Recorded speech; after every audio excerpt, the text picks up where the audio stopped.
morning. This is the 10 o'clock news, beat on Friday the 15th of May. The first headline is Gym versus Fitness DVD in killing that weight.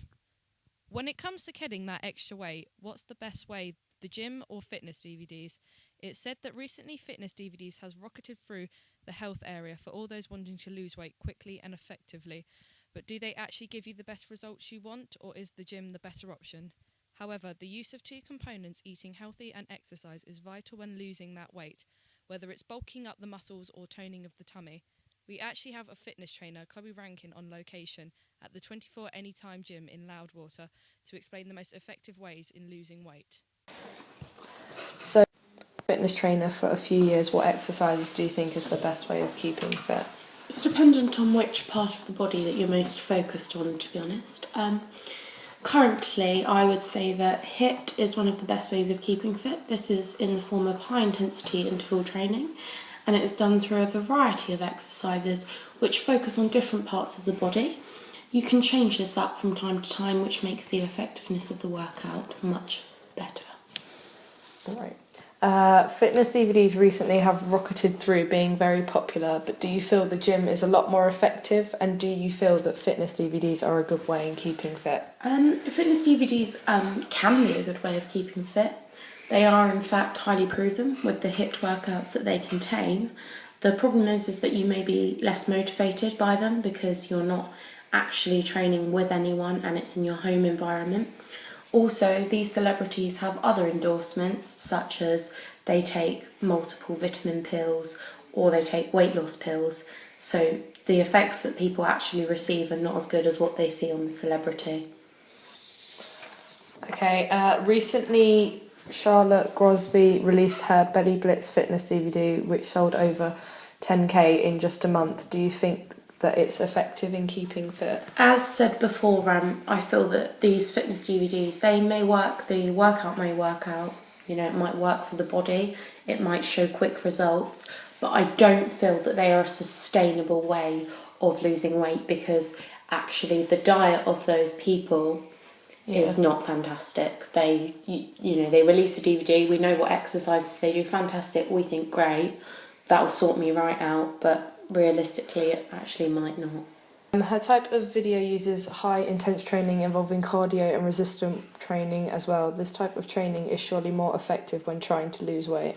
HIIT training has been highly proven that it is useful for losing weight.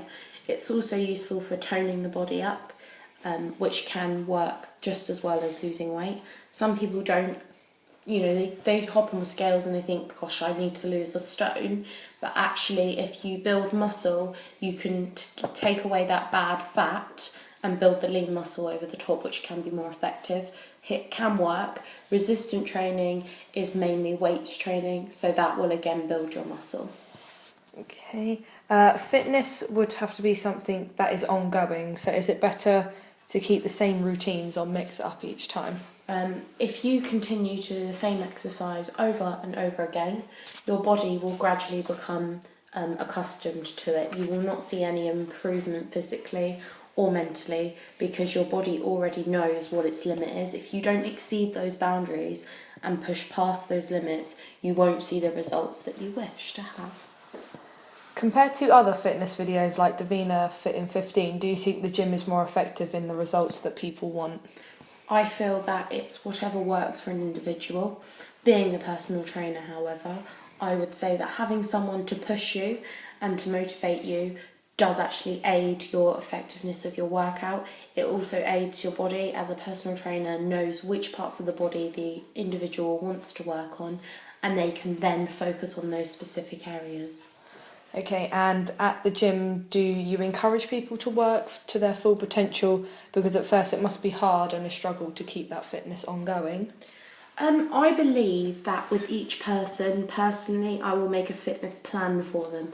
If they're very unfit when they come to me, they need to start at a lower level that they can actually reach. If you set them a massively high target, they're not going to reach that, and that's just going to demotivate them. Yeah. Gradually, over time, you can increase that level, and that will help them to build a better relationship with exercise.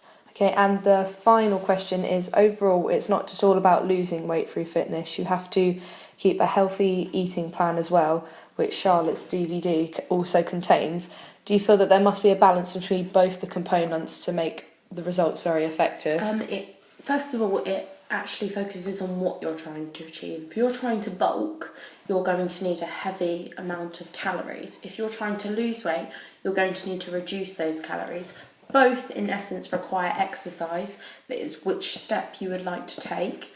There definitely has to be a balance. If your focus is losing weight, you're going to have to sort your diet out. As a personal trainer, I know it works 70% diet, 30% exercise. Them two combined, therefore, can give you the best results. If you just exercise, you will never see the results that you want to achieve. Okay.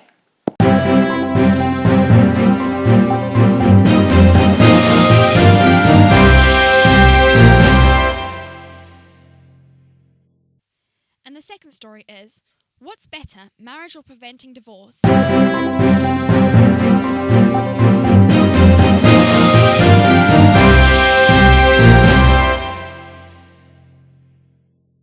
Is marriage always the best way to go, or could it end up in unhappiness, divorce, and lawsuits on who gets custody of the children?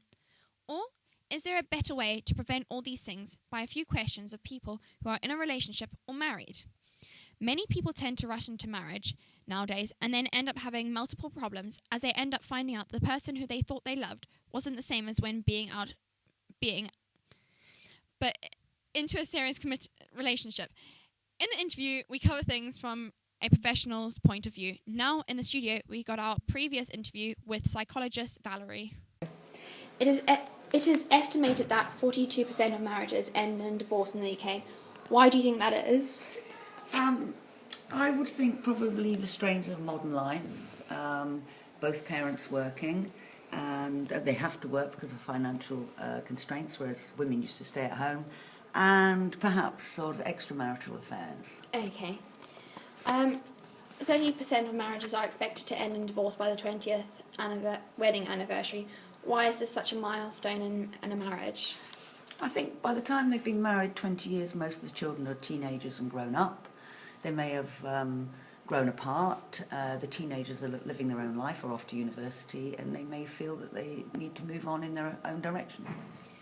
And as you previously answered by saying that one of the common reasons for divorce is also infidelity, what other reasons may someone get divorced? As I said before, I think maybe they might fall out of love or just grow apart 20 years down the line. You're a different person to when you were a young 20-year-old. Is it said that more women file for divorce than men? Is this true, and why is this? I would think, yes, women probably do file for divorce more than men. I'm not exactly sure why. Perhaps because the women are sort of more dependent in relationships, and then when it breaks down, they feel that they can't carry on. Okay. Why do you think women may feel the need to initiate the divorce in the first place? It may be that men are more reluctant to divorce. If a man divorces his wife, he may have to move out of the home. He then has to give either the home or the majority of the home to the mother because she'll have the children. So it might be quite a lot of hardship for him, and it might be, if he's working all day, etc., that he can deal with the problems in the marriage and just stay in it. Okay. What advice do you think could be given to prevent some of the UK's divorces, and why do you think this could help? Advice to prevent, good marital guidance, counselling, not getting married too young. I know that people that get married very young divorce. And I think majorly there's a lot of stress on families, but I don't think that can be helped really in the modern economic world. Could another reason for divorce be due to couples, like you said, getting married also too early, or getting married for the wrong reasons, like pregnancy? Yes, I do think that getting married too early can cause problems. I think the statistics hold that up. I don't know if there's any other wrong reasons. I think marriage is still a good thing, but it is a big commitment, and people maybe should have some kind of pre-marriage counselling so they know what they're getting into. What advice would you give to happily married couples or couples in a good relationship to help prevent it ending badly? Always give more than you take. Yeah. And do you think parents should stay together for their children's sake even though they are unhappy? And for what reasons do you think this could benefit? I don't think parents should stay together if they're desperately unhappy, because it will permeate through the whole family life and will affect the children. I think divorce affects children as well, but an unhappy home life is worse, I think, than having two separate homes that might be happier. Yeah.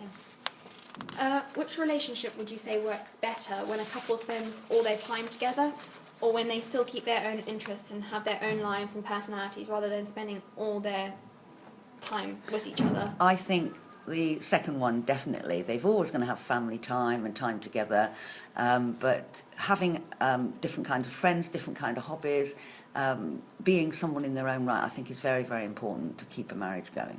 Okay, thank you so much.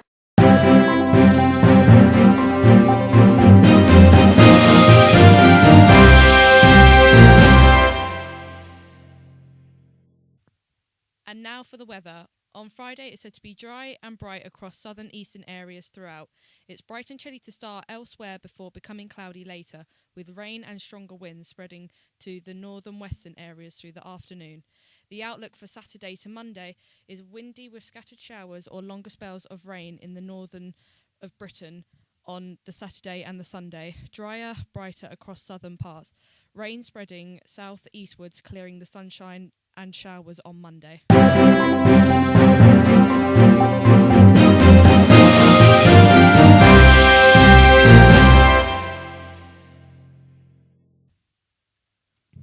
I'm Tasman Saunders on this news at 10 this morning. Have a good day and keeping you updated throughout the day.